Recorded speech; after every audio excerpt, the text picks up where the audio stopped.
Welcome back to Catterall's Corner on Sporf. I'm Adam Catterall, this is my corner, and this is your official review for UFC 263. Last week I gave you a preview, I was telling you what to look out for, and hopefully on this video we're going to go back over the event of the weekend and maybe I got a few things right. Don't worry if you didn't watch anything, I'm going to give you a full review of all the main talking points, which hopefully will inspire you to go and find these fights and get stuck in yourself. Right, let's get to it. Let's start with the main event, the middleweight championship of the world between Israel Adesanya and Marvin Vettori. Izzy got the job done over 25 minutes to have his hand raised with a unanimous decision. Told you so, that's one for me. Don't worry, I didn't get everything right, we'll get to that in a minute. But in this particular fight, I said last week that if it stays on the feet, if it's a stand-up fight, Israel Adesanya will be victorious. I've got to be honest, I leave this fight slightly disappointed with Marvin Vettori. He kept doing the same thing over and over and over again and expected different results. There's levels to this game and they were on show in this title fight. Adesanya was absolutely majestic and he never got out of second gear. What comes next in the middleweight division? Well, this is what I like about Izzy. He's not backwards in coming forwards for shouting for his next opponent, which is unusual for a champion. Normally they just sit there and say, can the next contender please stand up? He has specifically said that he wants the rematch with Robert Whittaker. Whittaker, since that defeat to Adesanya, has gone away, licked his wounds, dusted himself off and come back. He is ahead of the rest of the pack at the middleweight division and he most certainly is the #1 guy in line for a shot at the title. Fingers crossed we get that one in October. On to the co-main event and the flyweight championship of the world between DEIVESON Figueiredo and Brandon Moreno. Got this one wrong. I told you last week that the champion would retain his title. My word, Brandon Moreno was having absolutely none of it. If you remember, in December last year, these guys served up a Fight of the Year contender. It finished as a majority draw because Figueiredo ended up getting a point deducted in that fight. We fast forward to what we saw at the weekend and it was the rematch. I thought the time off, the extra time to recuperate and to rest would favour Figueiredo. But on Friday, on weigh-in day, we ended up waiting for him for a long period of time. For those that don't know too much about this, on Fridays, they get 2 hours to weigh in.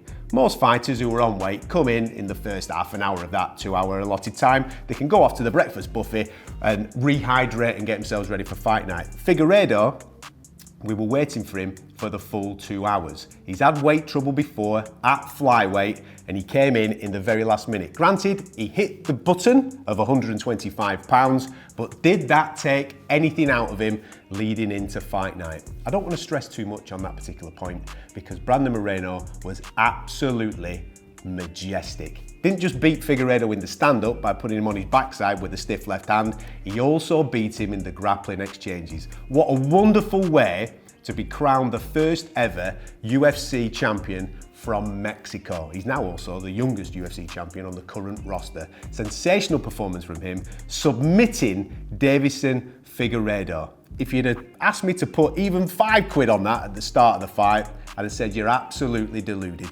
He was superb, and don't forget this man's journey as well. He is the epitome of never giving up.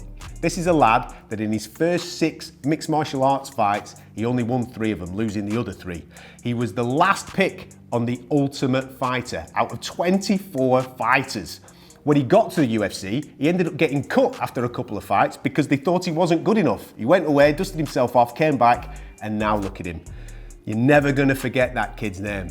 The first ever UFC champion from Mexico. Congratulations to him. He is the king of the flyweights. Who's next? I would guess that it might be Askar Askarov, who's undefeated in this division, but for now, let's forget about that. Let's just celebrate this kid. Viva Mexico.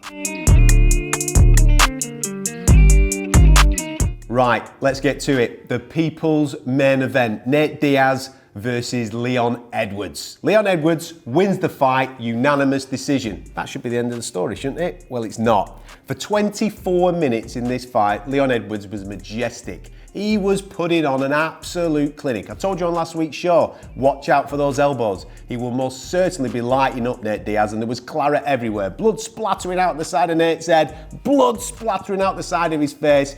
It was going to plan. Then the 25th minute came along. and Nate Diaz landed a Stockton slap and a straight one right down the pipe and sent Leon Edwards for a bit of a dance. He was in the disco, the knees were all over the place, and he was most certainly saved by the bell as he hung on through the last 60 seconds to avoid being finished. And that, sadly, steals the whole narrative of the fight. There'll be fans that are disagreeing with me right now, saying that, what are you talking about? It was a clinic from Leon Edwards. He most certainly now moves on to a world title shot. I don't think he does. He should do, no doubt about that. But I don't think he does, just because I know that the way that these narratives kind of play out. I think Colby Covington's going to get the next shot at Kamaru Usman, and that pains me to say because Leon Edwards, undefeated through 10 fights, 9 of them being victories, that 1-0 contest against Bilal Muhammad. He's got Nate Diaz now on the resume. He's earned it, absolutely. Categorically, he has earned it. But with the way that the UFC works, I just think they're going to go Colby Covington next for the world title shot. Leon Edwards will probably get offered the winner of the Wonder Boy versus Burns fight, which is coming up next month. And Nate Diaz, well, his star hasn't dwindled at all, even though he got beaten for 24 minutes of a 25-minute fight. He'll probably end up in another BMF title fight with Jorge Masvidal, who, even though he was knocked out against Kamaru Usman, is still one of the big stars at 170 pounds. Big night for the Brit, a great win, but a big night for Nate Diaz too. The fourth thing that I told you to look out for on the preview show last week were the Brits that were on the card. We had a mixed night. Just told you all about Leon Edwards.